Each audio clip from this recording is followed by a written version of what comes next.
দিনে 3টা টাইম ইস্তেগফার করবেন। কয় টাইম? এক হলো দিন শুরু হওয়ার আগে একদম ভোরে আল্লাহর কাছে ক্ষমা চেয়ে নিলেন যাতে আল্লাহ পুরো দিনটাতেও আপনার বরকত দান করে।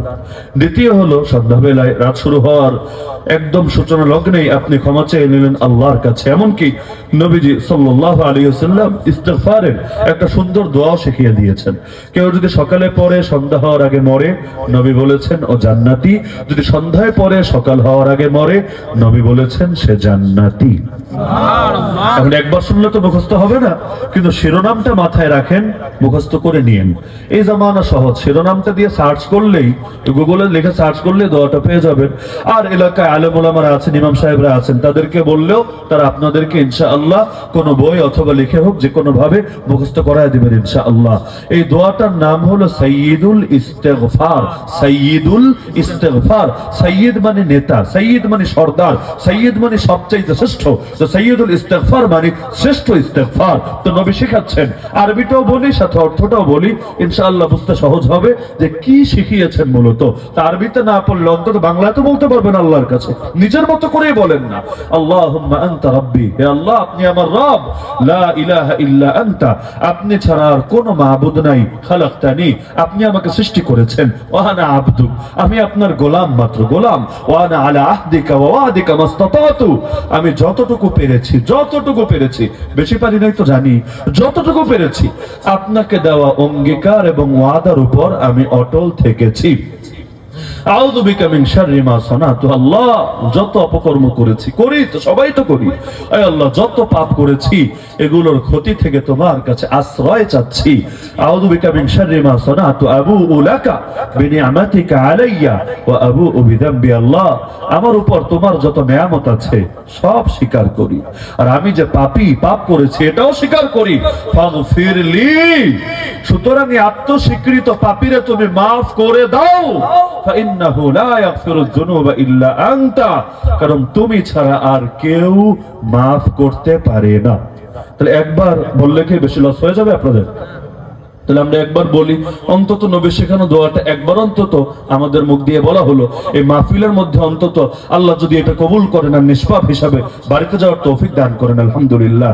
আমি বলি, আমার সাথে আরবিটা বলেন, আল্লাহুম্মা আনতা রাব্বি লা ইলাহা ইল্লা আনতা খালাকতানি ওয়া আনা আবদুকা ওয়া আনা আলা আহদিকা ওয়া ওয়াদিকা মাসতাতাতু আউযু বিকা মিন শাররি মা সানাতু আবুউ লাকা বিনিআমাতিকা আলাইয়া ওয়া আবুউ বিযামবি ফাগফিরলি ফাইন্নাহু লা ইয়াগফিরুয যুনুবা ইল্লা আনতা। আল্লাহ যদি এটাকে কবুল করেন, আল্লাহ যদি কবুল করেন, আশা তো রাখি আল্লাহ কবুল করে দিবেন ইনশাআল্লাহ। কারণ সবাই তো দিল থেকেই পড়লাম, দুনিয়ার কোনো ধান্দা নেই, এখানে কোনো স্বার্থ নাই, দিল থেকেই পড়লাম। দিল থেকে যা বের হয় আরশে আজিম পর্যন্ত পৌঁছে যায়। লা ইয়াকবালুল্লাহু দুআ কলবিন গাফিলিন লাহিন, আল্লাহ উদাসীন অন্তরের দোয়া কবুল করেন না। আলহামদুলিল্লাহ, এই দোয়াটা করার সময় আমাদের দিলটা গাফিল ছিল না, আমরা বুঝে বুঝে আল্লাহর কাছে মাফ চাওয়ার নিয়তেই পড়েছি। আলহামদুলিল্লাহ, দিনে 3টা টাইম, সকালে, সন্ধ্যায় আর ঘুমাতে যাওয়ার আগে। কারণ ঘুম তো আর নাও ভাঙতে পারে নাকি? আপনাদের ঘুম ভাঙবে কনফার্ম? ঘুম তো নাও ভাঙতে পারে।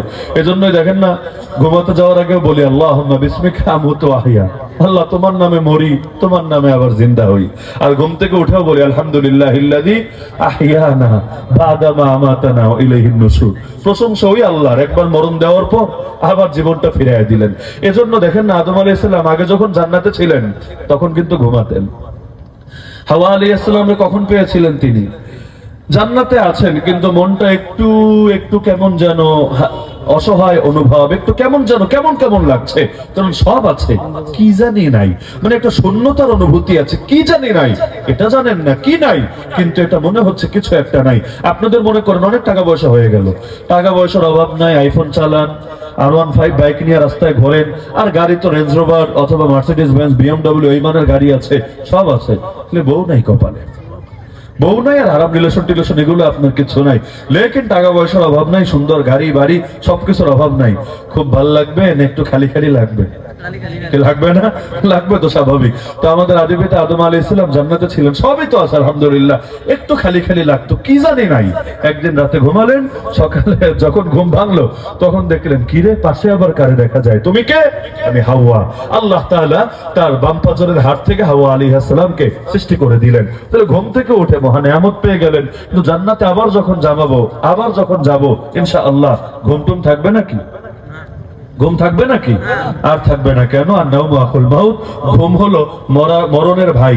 আল্লাহ হাসরের ময়দানে মৃত্যুকে একটা দুম্বার আকৃতি দিয়ে জবাই করে ফেলবেন। এরপর জান্নাতীদেরকে বলবেন, জান্নাতীরা শোনো, খুলুদুন লা মাউত, চিরকাল থাকবা এখানে, চিরস্থায়ী তোমরা, আর মরণ আসবে না। জাহান্নামীদেরকে বলবেন, এ জাহান্নামীরা শোন, খুলুদুন লা মাউত, তোরাও চিরস্থায়ী, আর কোনো মরণ আসবে না। তাহলে মরার সাথে ঘুমের সম্পর্ক আছে নাকি নাই? মরার সাথে ঘুমের সম্পর্ক আছে নাকি নাই? মরণও যার হয়, ঘুমও তার হয়। এজন্য আমার আল্লাহর মরণও নাই, আমার আল্লাহর ঘুম বা তন্দ্রাও নাই। আমরা আয়াতুল কুরসিতে বলি না, লা তাখুযুহু সিনাতুন ওয়ালা নাওম, অর্থ কি? আমার আল্লাহকে তন্দ্রাও স্পর্শ করে না, ঘুমও স্পর্শ করে না। করবে কেন? আগেই তো আছে আল হাইয়্যু, আছে না, আল্লাহু লা ইলাহা ইল্লা হুয়াল হাইয়ুল কাইয়্যুম। আল হাই মানে যিনি চিরঞ্জীব, চিরকাল জীবিত, যার কখনো মরণ আসে না। তিনি যেহেতু চিরঞ্জীব, তার মরণ আসে না, সুতরাং তার ঘুম বা তন্দ্রাও কখনো আসবে না, আসার কথাও না। তাহলে ইস্তেগফারের আমলটা অন্তত 3 বার, অন্তত 3 বার, আমি আশা করছি আপনাদের থেকে অন্তত 3 বার। প্রথমবার হলো ফজরের পরে, ফজর না পড়লে নাকি, ফজর না পড়া, ফজর না পড়লে নিরাপত্তা নিবেন কার থেকে? হাদিসে আছে, মান সাল্লা সুবহা ফাহুয়া ফি যিম্মাতিল্লাহ, যে ফজর পড়লো আল্লাহর নিরাপত্তায় ঢুকে গেল। আল্লাহর নিরাপত্তা লাগবে আপনাদের? নাকি ডিজিএফআই নিরাপত্তাই হলে হবে? নাকি ইসকনের পিছনে যেমন র আছে ওই রকম থাকলে চলবে আপনাদের? না, আমাদের নিরাপত্তা লাগবে কার? আরে কার? কারণ র থাকলেও তো গাট্টি বস্তা নিয়ে মাঝে মাঝে ভাগা লাগে, পেছনে বিজেপি থাকলে, নরেন্দ্র মোদীর মতো সরকার থাকলেও লাভ হয় না, মাঝে মাঝে উড়াল দেওয়া লাগে। কিন্তু আল্লাহ যদি কারো জিম্মাদার হয়ে যায়, ইনশাআল্লাহ তার কিছুই লাগবে না।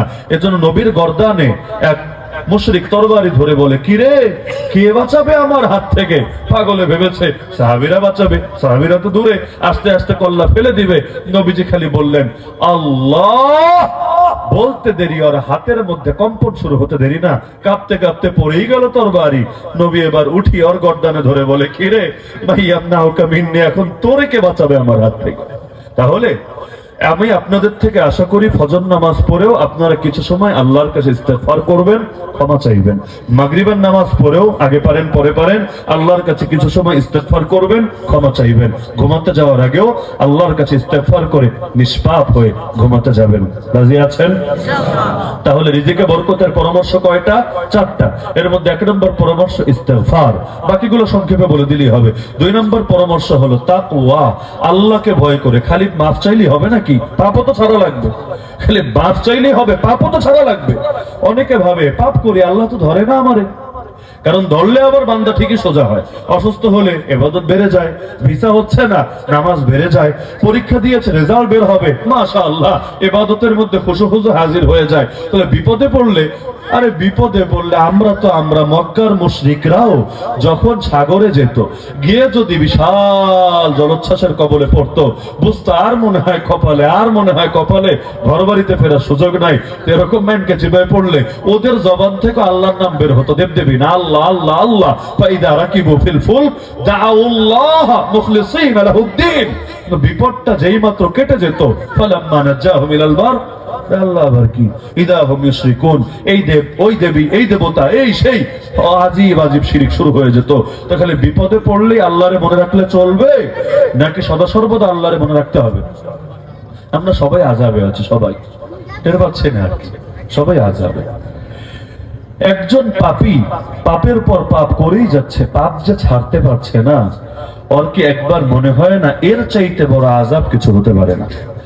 আল্লাহর মহব্বত যদি তার উপর থাকতো, আল্লাহ তাকে অবশ্যই পাপ থেকে ফিরিয়ে আনতো। এই যে সে পাপের মধ্যে আছে, পাপ যত বাড়ছে জাহান্নামের তার জায়গা তত বড় হচ্ছে। আরে এইটা যদি আযাব না হয়, আযাব কারে বলে? আমরা তো আযাবও চিনি না। একটা সেজদা দেওয়ার পর আরেকটা সেজদা যে দিলাম, আল্লাহর তৌফিক ছাড়া দিতে পারলাম?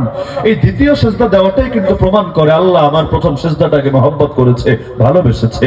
আজকে ফজর পড়লেন, মাহফিল শুনে বাসায় গিয়ে পড়লেন, পরের দিনে যদি পড়তে পারেন, আশা করা যায় আল্লাহ আপনার ফজরটাকে মহব্বত করেছেন। তাই বারবার, আরে মানুষ কোন জিনিস বারবার শুনতে চায় বলেন? যেটা পছন্দ করে না যেটা অপছন্দ করে? কোন জিনিস শুনতে চায়? যেটা পছন্দ করে না অপছন্দ করে।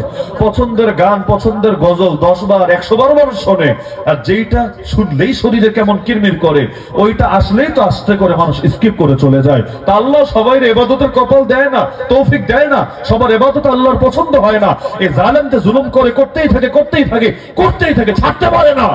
আরে ও তো টের পাচ্ছে না আল্লাহ ওরে আযাবে ফেলে দিয়েছে, আল্লাহ রাগ করেছে ওর উপর, এজন্য আল্লাহ ওকে তৌফিক দিচ্ছে না। হাসান বসরি রাহমাতুল্লাহর কাছে এক লোক এসে বলল, হুজুর ডেইলি চাই তাহাজ্জুদ পড়বো, একদিনও পারি না, সমাধান কি?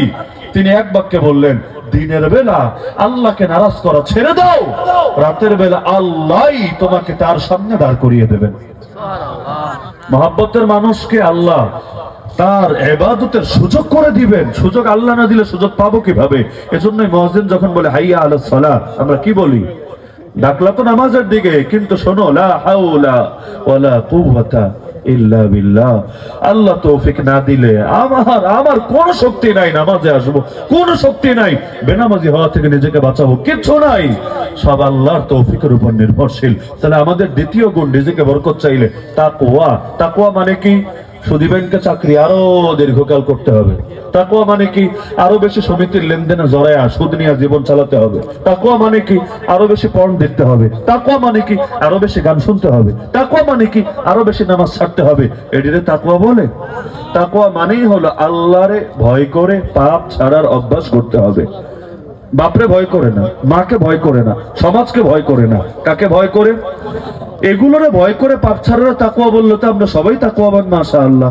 যারা খারাপ জিনিস দেখে ওরা মানুষের সামনে তো দেখতে পারে না, কেন? ভয় আছে। ভয় কার ভয়? আল্লাহর না, আল্লাহর না, বরং লোক সমাজের ভয়। পাছে না লোকে জেনে যায়, পাছে না লোকে কি বলে, সেই ভয়। কিন্তু আসলে যদি আল্লাহর ভয় থাকতো, মানুষের সামনে পাপ করতে পারতো না। যখন দরজা জানালা বন্ধ, मैं जहां भी रहो जिस फिजा में रहो मेरा तकवा हमेशा सलामत रहे। আমাদের দাদা পীর করাচির হযরত আল্লামা হাকিম আখতার রাহমাতুল্লাহ আলাইহি কবিতার মধ্যে এটা আছে, मैं जहां भी रहो, আমি যেখানেই থাকি, जिस फिजा में रहो, আরে যেই প্রাঙ্গণেই থাকি, যেই পরিবেশেই থাকি, मेरा तकवा, আমার তাকওয়া হামেশা সর্বদা সালামত রহে, যাতে নিরাপদ থাকে। তাহলে তাকওয়ার চর্চা বাড়াবেন তো ইনশাআল্লাহ। প্রতিটা দৃষ্টি দেওয়ার আগে খেয়াল করেন তাকওয়া ঠিক আছে তো? প্রতিটা জিনিস শোনার আগে খেয়াল করেন তাকওয়া ঠিক আছে তো? গীবত করা হারাম শুধু, না শোনাও হারাম? আরে করা হারাম না শোনাও হারাম? দুইটাই তো হারাম। তাহলে কান দিয়ে যদি গীবত ঢোকে, পাপ শুধু ওর হবে না আপনারও হবে? তো এভাবে প্রতিটা জিনিস নিয়ে হিসাব করেন না। যে হারে বাঙালি গালি দেয়, মাশাআল্লাহ মারহাবা, একদম ভালো ভালো মানুষেরও মুখ ছুটলে একদম সেই হারে ছুটতে থাকে। অথচ গালি দেওয়া কি পাপ? সগীরা না কবিরা? বলেন না আপনারা, সগীরা না কবিরা? জাহান্নামে যেতে কয় কেজি কবিরা লাগে? নাকি এক পিসে চলে? জাহান্নামে যেতে হাজার হাজার কবিরা গুনাহ জরুরি না রে ভাই। একটা কবিরা গুনাহ একটা সাপের মতো, মরার জন্য 100 সাপের কামড় লাগে না, একটাই চলে, একটাই। তা আপনার সব ভালো, খালি গালি দেন, পরিণতি কি হবে? আল্লাহ মাফ না করলে খালি এটার জন্য জাহান্নামে যাওয়া লাগতে পারে। এক সাহাবী আর এক সাহাবীকে গালি দিলেন, সহিহ বুখারীর হাদিস। কি বলে গালি দিলেন? খুব কাঁচা গালি না, এর চাইতে কাঁচা গালি বাপও দেয় সন্তানকে বাংলাদেশে। কি বললেন? একজন আর একজনকে ইয়াবনা সাউদা। এর অনুবাদ কি করা যায়? আমাদের উস্তাদ হযরতুল আল্লাহ হযরত মাওলানা ইসমাইল বরিশালী হাফেজাহুল্লাহ, হাফেজ হুজুর খলিফা হুজুর সুন্দর অনুবাদ করেছেন দুইটা। এর মধ্যে একটা বলার মতো আর একটা এখানে উচ্চারণ করার মতো না। ইয়াবনা সাউদা এর দুই অনুবাদ। এখন গালির অনুবাদ তো একটু গালির মতোই হয়, শুদ্ধ ভাষায় তো আবার গালি হয় না, তাই না? কেউ কেউ এটা বলে গালি দেয় না, হে ড্যাডির বেবি, অথবা হে ডগের বেবি, এভাবে কেউ কেউ গালি দেয় দেয় না, ডগের বেবি বলে গালি দেয় না।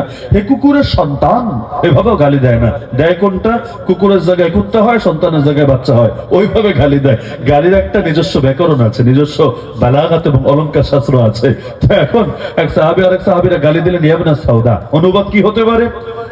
অনুবাদ হতে পারে একটা, হে কাল্লা বেডির পুত, মানে তার মা হলো কালো, কৃষ্ণাঙ্গ, হতেই তো পারে।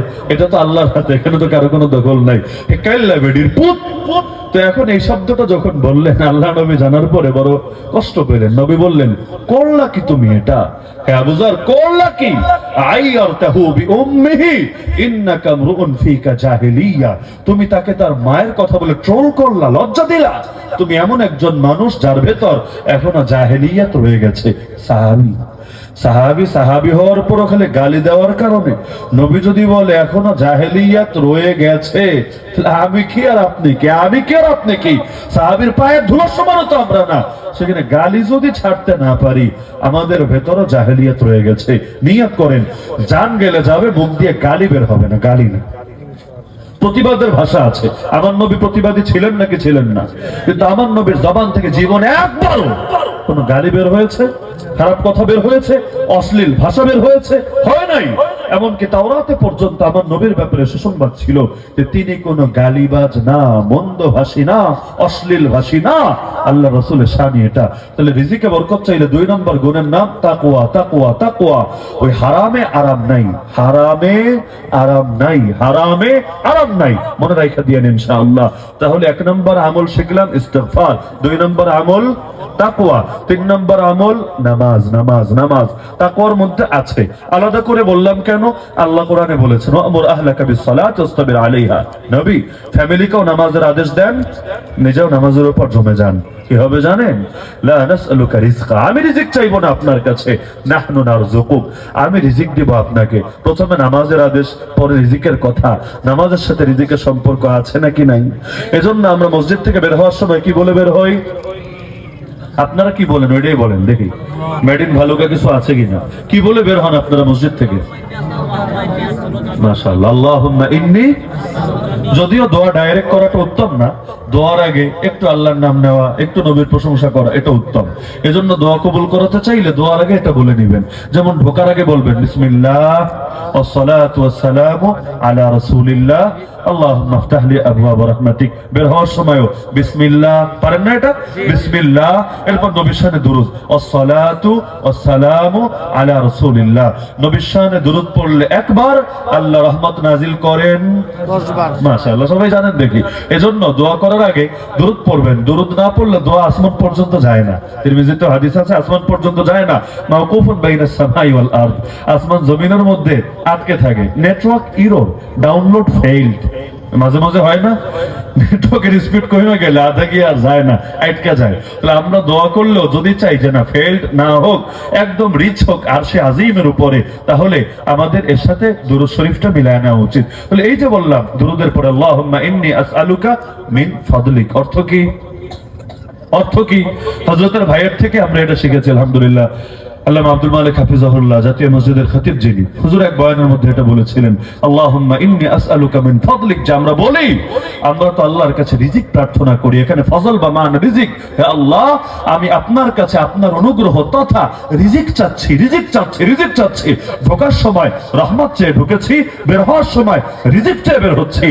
মসজিদে ঢুকলাম, রহমতের সাগরে ডুব দিলাম, যখন বের হলাম রিজিকের মালিক যিনি, তার কাছ থেকে রিজিক কবুল করিয়েই বের হলাম। নামাজের সাথে রিজিকের সম্পর্ক আছে নাকি নাই? আছে। পরামর্শ কয়টা হলো? কয়টা হলো? 3টা। সর্বশেষ পরামর্শ এটা বলে আজকের আলোচনা শেষ। এমনি অনেক লম্বা আলোচনা হয়ে গিয়েছে। তো সর্বশেষ পরামর্শ হলো আল ইনফাকু ফি সাবিলিল্লাহ ওয়া মা তুনফিকু মিন খাইরিন ইউওয়াফা ইলাইকুম। আল্লাহর রাস্তায় খরচ করা, আল্লাহর রাস্তায় খরচ করা। বলবেন খরচ করলে আবার রিজিকে বরকত হবে কিভাবে? যাকাত একটা শব্দ আছে ইসলামে, জানেন না মনে হয় কেউ? যাকাত অর্থ কি জানেন? যাকাতের শাব্দিক অর্থ হলো বেড়ে যাওয়া, বৃদ্ধি পাওয়া। অথচ যাকাত দিলে কমে না, 2.5% তো কমে। 40-এ 1, 100-তে 2.5, এটাই তো যাকাত, তাই না? তাহলে এখন 2.5% কিন্তু কম না রে ভাই। যার মনে করেন billion billion trillion trillion dollar আছে, সে যদি 2.5% দান করে, ওই 2.5% দিয়া ভালুকার মধ্যে হাজার হাজার বিঘাও হয়তো জমি কিনে ফেলা যাবে, তাই না? 2.5% মানে যে কম তা না, 2.5% দিল কমে গেল না? আসলেই তো কমে যাচ্ছে, আসলেই তো কমছে, আসলেই তো কমছে। কিন্তু আল্লাহ নাম দিলেন কি? যাকাত। যাকাত মানে কি? বেড়ে যাচ্ছে। কিভাবে আল্লাহ? চোখের দেখা মানবো না তোমার কোরআনের শব্দ মানবো? আল্লাহ চোখেরও তো অবিশ্বাস করতে পারি না, দেখতে পাচ্ছি, আর তুমি যা বলেছো সেটারও তো অবিশ্বাস করতে পারি না, কারণ তোমার কোরআনে অবিশ্বাস করলে ঈমানই থাকবে না। যালিকাল কিতাবু লা রাইবা ফি। আল্লাহ কোনটা মানবো? বান্দা দুইটাই মানবি। কিভাবে? বড়ই গাছের দিকে তাকালে বুঝে আসবে, একবার ফল ধরেছে, ডালগুলো কেটে দিয়েছে। কেন কেটেছে? গাছ ভাল লাগে না? কেন কেটে দিয়েছে? গাছ সহ্য হয় না? না, এজন্য কেটে দিয়েছে। পরের বছর ফল আরো ভালো আসবে। আছে না বহুত গাছের কারবার, তো টুকটাক তো ধারণা আছে, হয় না? অনেক সময় ডাল কেটে দিলে আরো ভালো হয়, না কাটলে ওই আমাদের সিলেটে আইসেন দেখবেন চা গাছগুলা প্রতিবার ওই পাতা নেওয়ার পরে ধুমায়া কোপায়া কোপায়া কোপায়া আবার কাইটা দেয়। আপনি বলবেন, হায় রে বেটা, পাতার পাতাও নিলি আবার কোপানিও দিলি, পাতার পাতাও নিলে আবার কোপানিও দিলে, এটা কোন প্রকারের জুলুম? বড় হইতে দে না। না না না, বড় হলে আর আপনার চা খাওয়া লাগবে না। ওই কপালে নসিবে যে চা জোটে এবং সুস্বাদু চা নসিবে যে জোটে, এই প্রক্রিয়ার কারণে জোটে, সিস্টেমই এটা। তাহলে যাকাতে 2.5% বের হলাম, সমস্যা নাই। আল্লাহ অন্তত অন্তত কম হলেও 25% আমার দিয়ে দিবেন ইনশাআল্লাহ। আল্লাহ 10-এর নিচে তো দিবেন না, কম হলেও আল্লাহ 10 গুণ দিয়ে দিবেন ইনশাআল্লাহর বেশি। এটা তো আল্লাহর ইচ্ছা। আমরা তো অনেকে ভাবি আল্লাহর দেওয়াই মনে হয় 10 গুণ। তারে ভাই, দুনিয়াতে আমল করবেন কয় বছর? 60 বছর, 70 বছর, 80 বছর? তাও তো ল্যাংড়াকাল থেকে আমল শুরু করেছেন এমন না, ম্যাচিউরড হওয়ার পর থেকে আমল শুরু করেছেন। আচ্ছা, কিন্তু জান্নাতে থাকবেন কয় বছর? যদি বলেন 10 গুণ, তো 600 বছর পর তো আপনার পিঠা বের করা দরকার। যদি বলেন 20 গুণ, ওইটারও তো শেষ আছে। যদি বলেন 700 গুণ, ওইটারও তো শেষ আছে। যদি বলেন 49 কোটি গুণ, ওইটারও তো শেষ আছে। জান্নাতে তো শেষ নাই, তো কয় গুণ দিলেন আল্লাহ? কয় গুণ দিলেন বলেন না? আরে আমার আল্লাহর দেওয়ার কোনো হিসাবই নাই। ইন্নাল্লাহ ইয়ারযুকু মান ইয়াশাউ বিগাইরি হিসাব। এজন্য আমি একটা হাদিস আর 2টা আয়াত শুনিয়ে শেষ করি। আল্লাহ রাসূলকে প্রশ্ন করা হলো, আইয়ুস সাদাকাতি আফদল? হে নবী, দান তো বহুত রকম আছে, কোন দানটা সর্বোত্তম বলেন না? নবীজি বললেন, জুহদুল মুকিল্লি। জুহদুল মুকিল্লি অর্থ কি? মুকিল মানে হলো আমাদের মতো আর কি, যাদের পয়সাই কম। আপনারা কোটিপতি না? সবাই কোটিপতি না? আমরা আর কি, আমরা হলাম নাহনুল মুকিল্লুন, আমাদের টাকা পয়সা আছেই কম। আর জুহদুন মানে হইলো ওই আপনার কুদরত উসন ইস্তাতাত আপনার আছেই কম, ওই সাধ্য দিয়া যদ্দুর দান করলেন কষ্ট মষ্ট কইরা, এই দানটা আল্লাহর কাছে সবচাইতে বেশি প্রিয়। তাহলে বড় লোকের দান আর গরিবের দান এক না পার্থক্য আছে? বড় লোকের দান আর গরিবের দান এক না পার্থক্য আছে? ওসমান গনি অনেক অনেক অনেক দান করে দিলেন তাবুকের যুদ্ধে। ওমর রাদিয়াল্লাহু আনহু তার চাইতে কম দান করলেন। আবু বকর রাদিয়াল্লাহু আনহু ওই ওমরের চাইতে কম দান করলেন। কিন্তু সেদিন চ্যাম্পিয়ন হয়েছিলেন কে? কিভাবে? ওসমানের দানের পরিমাণ এত বেশি, ওমরের দানের পরিমাণ আবু বকরের চাইতে বেশি। আবু বকর চ্যাম্পিয়ন হলেন কিভাবে? নবী জিজ্ঞাসা করেছিলেন ওমর রাদিয়াল্লাহু আনহুকে, ওমর কি আনলা আর কি রাইখা আসলা? বলল 50-50, তাই না? 50-50, অর্ধেক এনেছি অর্ধেক রেখে এসেছি। আবু বকর, তোমার তো আমি চিনি ভালো কইরা, তুমি যে এগুলো আনলা বাড়িতে কি রেখে আসলা? কি আনলা তো দেখতেছি, বাড়িতে কি রেখে আসলা? ইয়া রাসূলুল্লাহ, বাড়িতে কি রেখে এসেছি কি আর বলবো? আল্লাহ ওয়া রাসূলা, আল্লাহ ওয়া রাসূলা, আল্লাহ এবং তার রাসূলকে রেখে এসেছি। ব্যাস, ওই পরিমাণে কম, তাতে কি? দিলের কোরবানি তো পুরোটাই দিয়েছেন, 100% দিয়ে দিয়েছেন। জুহদুল মুকিল, ব্যাস পরিমাণে কম হলেও কোরবানি যেহেতু 100%, আবু বকরকে আল্লাহ চ্যাম্পিয়ন বানিয়ে দিলেন। তাহলে টাকা পয়সা বেশি হলেই দান করতে হবে, আর গরিব হলে হাত চেপে রাখতে হবে নাকি? এমনকি কোরআনেও আছে মুমিনদের বৈশিষ্ট্য, আল্লাযীনা ইউনফিকুনা ফিস সাররাই ওয়াদ দাররা, ফিস সাররাই ওয়াদ দাররা। আমার বান্দারা অনেক টাকার মালিক হলে সচ্ছল থাকলেও দান করে, আর তারা বিপদে পড়লেও সচ্ছল থাকলে তখনও দান করে। এমনকি কোরআনে আয়াত আছে মুমিনদের বৈশিষ্ট্য প্রসঙ্গে, আত-তাইবুন আল আবিদুন আল হামিদুন। হামিদুন মানে প্রশংসা করে, আল্লাহর প্রশংসা করে। কিসের উপর? তাফসীরের কিতাবে বহু বহু বহু ব্যাখ্যা আছে। এর মধ্যে একটা ব্যাখ্যা হলো আলা সাররাই ওয়াদ দাররা। আল্লাহ ভালো রাখলে আল্লাহ তোমার প্রশংসা, আল্লাহ মুসিবতে রাখলে আল্লাহ তোমারই প্রশংসা। রাদিতু বিল্লাহি রাব্বা ওয়া বিল ইসলামি দীনা ওয়া বিমুহাম্মাদিন সাল্লাল্লাহু আলাইহি ওয়াসাল্লাম নবিয়্যা ওয়া রাসূলা। সকাল সন্ধ্যা 3 বার করে পড়ো সুন্নাত। সন্তুষ্ট চিত্তে আল্লাহর রব মাইনে নিলাম, আল্লাহ যেভাবে রাখে তাতেই খুশি, আলহামদুলিল্লাহ। তাহলে বরকত পেতে চাইলে কিপটামি করতে হবে বেশি করে। বরকত পেতে চাইলে কিপটামি বাড়ায় দিতে হবে, একদম বরকত চালচালায় আসবে আসমান থেকে, নাকি? বরকত পেতে চাইলে কি করতে হবে? কি করতে হবে? এখন আর মুখ দিয়ে কথা আসবে না, বলবে হুজুর বললেই যদি বিপদে পড়ে যায়। আবার রিজিকে বরকত পেতে চাইলে 4 নম্বরে কি কাজ করতে হবে? সবাই বলেন না কি করতে হবে? বাঙালি দিবে না, দিবেও না, মুখ দিয়ে কথা বের করবে না, আজীব অবস্থা। অন্তত একটা করেন না, মুখ দিয়ে বলেন, আল্লাহ যদি কবুল করে, আল্লাহ আমলেরও তৌফিক দিয়ে দিতে পারেন। তাহলে আমরা কয়েকটা আমল শিখলাম আজকে বিশেষ ভাবে, মাঝখানে প্রাসঙ্গিক ভাবে আরো অনেক কথাই চলে এসেছে। বিশেষ ভাবে রিজিকে বরকতের জন্য আমরা 4টা আমল শিখলাম। 1 নম্বর হলো ইস্তেগফার বাড়ায় দেব ইনশাআল্লাহ। আর কিছু না বললে বসে আছেন, আস্তাগফিরুল্লাহ আস্তাগফিরুল্লাহ আস্তাগফিরুল্লাহ। কি সমস্যা? বলেন না, বলেন, যত বলবেন আল্লাহ আপনার তত দিবেন, দুনিয়াতেও দিবেন, আখিরাতেও দিবেন। দ্বিতীয় হলো তাকওয়া, আল্লাহকে ভয় করে গুনাহ ছাড়া অভ্যাস করতে হবে। গোপন গুনাহ যে ছাড়তে পারে তারাই তো আসল মুত্তাকি বান্দারে ভাই। এজন্য হাদিসে আছে, এটা প্রাসঙ্গিক ভাবে বলেই ফেলি, ইবনে মাজাহ শরীফের হাদিস, সাওবান রাদিয়াল্লাহু আনহু থেকে বর্ণিত, নবীজি সাল্লাল্লাহু আলাইহি ওয়াসাল্লাম বলেন, কিয়ামতের দিন আমার উম্মতের এমন কিছু মানুষকে আমি পাবো যারা এত আমল নিয়ে আসবে, এত আমল, আরবের তিহামা এলাকার পাহাড়গুলো যত বিশাল তাদের আমলও এত বিশাল। কিন্তু দুঃসংবাদ, কি দুঃসংবাদ? লা উলফিয়ান্না আকওয়ামান মিন উম্মতি ইয়াতুনা বিহাসানাতিন আমসাল জিবাল তিহামা ফায়াজআলুহা আল্লাহু হাবাআন মানথুরা। দুঃসংবাদ হলো এত আমল আল্লাহ সব ভ্যানিশ করে দিবেন। বাতাস আসলে ধুলোকণা যেমন উঠতে থাকে, আল্লাহ ওদের এত বিশাল আমলকে, পাহাড়ের মতো বিশাল আমলকে উঠতে থাকা ধুলোকণায় পরিণত করে দিবেন। এক সাহাবী আমাকে, ইয়া রাসূলুল্লাহ, কি শোনালেন এটা? সিফহুম লানা লিকাই লা নাকুনা মিনহুম ওয়া নাহনু লা না'লাম। এরা কারো একটু চিনায় দেন, এদের বৈশিষ্ট্য বুঝায় দেন, যাতে না বুঝাও, না যাই নাও, আমরা এই কপাল পোড়াদের অন্তর্ভুক্ত না হয়ে যাই। নবী বলেন, তারা কারা জানো? এরা নাস্তিক না, বেঈমান না, মুশরিক না, মুরতাদ না, ইহুদি না, খ্রিস্টান না, হিন্দু না। আমা ইন্নাহুম মিন ইখওয়ানিকুম, আরে শোনো, তারা তোমাদেরই কিছু ভাই, মানে মুসলমান, কিন্তু ওয়ালাকিন্নাহুম আকওয়ামুন, তারা এমন মানুষ, ইদা খালাউ বিমাহারিমিল্লাহ ইনতাহাকুহা, পাবলিক প্লেসে তো পাপ করতো না, কিন্তু গোপনে যখন হারামের চান্স পাইতো ওই সময় আর নিজের সামলাতো না, বরং হারামে জড়ায় যেত। এই গোপন পাপের কারণে, গোপন পাপের কারণে আজকে তাদের এই পরিণতি হয়েছে। এজন্য ইমাম ইবনুল কাইয়িম রাহমাতুল্লাহি আলাইহি বলেন, আজমা আল আরিফুনা বিল্লাহ বিআন্না যুনুবাল খালাওয়াত হিয়া আসলুল ইন্তিকাসাত। আল্লাহকে যারা চেনে এমন সব বুজুর্গ একমত হয়ে গিয়েছে, সমস্ত আরিফিন একমত হয়ে গিয়েছে, মানুষের অধপতনের মূল কারণ, মূল কারণ, মূল কারণ গোপন পাপ, প্রকাশ্য পাপ না। মানুষের অধপতনের মূল কারণ কোন পাপ? আরে কোন পাপ?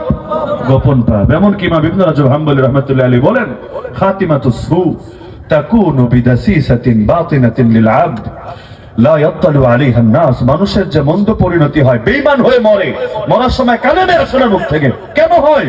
তিনি বলেন, এটা ওই গোপন পাপের কারণে হয় যেটা দুনিয়ার কেউ জানতো না, কিন্তু যিনি জানার তিনি তো জানতেন। এজন্য শেষ সময় জবান দিয়ে হয়তো ঈমানের ঘোষণা দেওয়ার আর তৌফিক দেন না। এজন্য গোপন পাপ ছাড়তে হবে না। গোপন পাপ যে ছাড়তে পারে, প্রকাশ্য পাপ এমনিই পারে। আর যে খালি প্রকাশ্য পারে, গোপনটা পারবে কিনা বড় সন্দেহ আছে। এজন্য তাকওয়ার চর্চায় বেশি ফোকাস রাখেন, গোপনে গোপনে গোপনে। গোপন ঠিক হলে বাহিরটা এমনি ঠিক হয়ে যাবে ইনশাআল্লাহ। 2 নম্বর তাকওয়া, 3 নম্বর হলো সালাত। অন্তত আর কিছু না পারি, 5 ওয়াক্ত নামাজ জামাতের সঙ্গে কে কে পড়বেন না? মাশাআল্লাহ। তাহলে কে কে পড়বেন? মাশাআল্লাহ মাশাআল্লাহ মাশাআল্লাহ। আল্লাহ প্রতিটা হাতকে কবুল করে নিন। আল্লাহ আপনার বান্দারা যে নিয়ত করেছে, আপনি তৌফিক না দিলে কেউ পারবে না। আল্লাহ প্রত্যেকের নিয়তে আপনি কবুল করে নিন। আর সর্বশেষ 4 নম্বর পরামর্শ, রিজিকে বরকত পেতে চাইলে বেশি বেশি কিপটামি করতে হবে। কি করতে হবে? সুখে থাকেন, দুঃখে থাকেন, কোটিপতি হন আর শতপতি হন, যে হালতেই থাকেন, যদ্দূর পারেন, যদ্দূর পারেন আল্লাহর পথে দান করতে হবে।